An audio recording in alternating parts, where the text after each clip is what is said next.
Hello guys, good morning. So welcome back to my YouTube channel. This is Otoboy Son.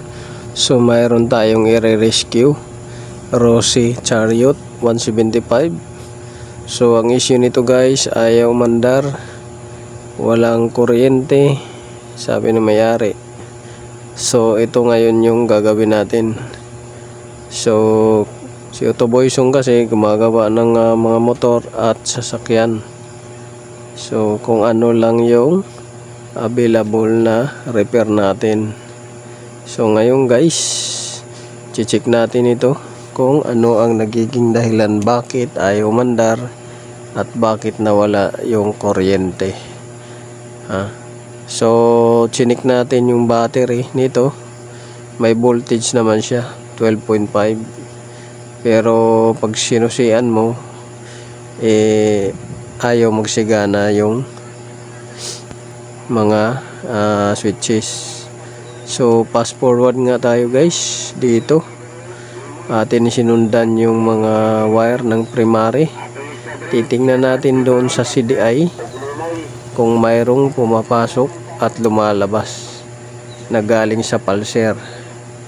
At titingnan din natin kung may positive at negative doon sa CDI na lumalabas. At titingnan din natin kung mayroong papunta sa ignition coil. So apat lang naman yung ano niyan guys. Titingnan natin pulser, ignition coil, negative at saka positive. So susundan lang natin. So ito nga si Otoboy Son guys, ay sinundan na natin yung mga wire. Maliban sa sinundan natin yung mga wire, lahat ng connection o connector ay ating pinagbubunot at binalik. So kasama na dyan guys yung checking natin sa connector or mga socket. Baka mamaya may corrosion na dahil tag-init na ngayon, dumaan na yung tag-ulan, so may tendency na may moisture at saka corrosion na namumuo dyan. So yan nga, at sinundan na ni Otoboy Son. At maya maya lang guys ay ating na-discovery na yung CDI nito guys ay mahina na.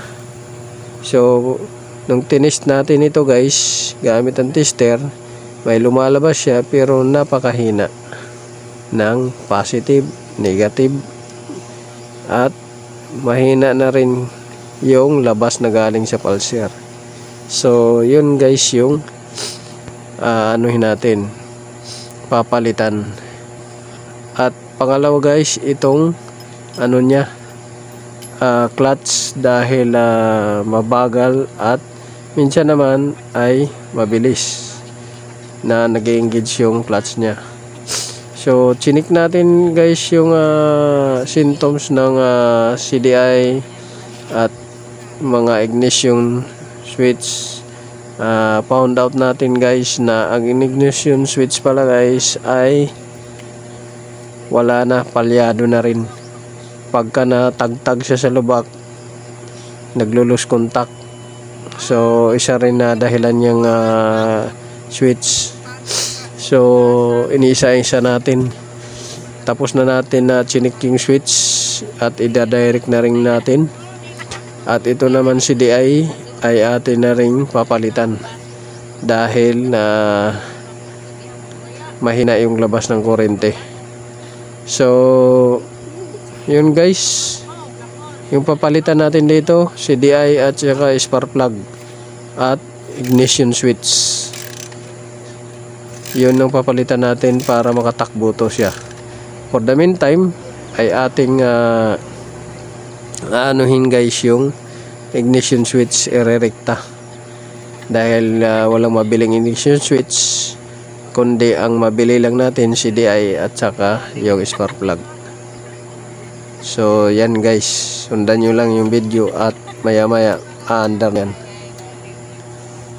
Apelido kasi sa amin eh, Alivio. Hi, kung sa Manila din? Iyo, pagdirira ko. Oo, sa Tagalog, man ka balita. Doon makayo nagkita. Doon kayo magulid.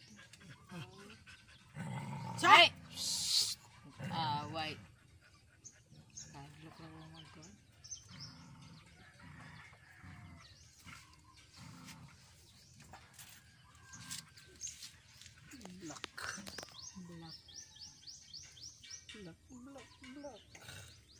Black ang may power.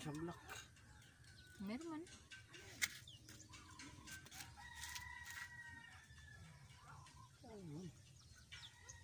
Kasi sa unra na utod. Kasi kung nautod na rin sa linya.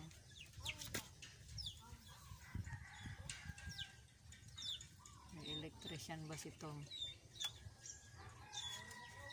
Tom and Jerry.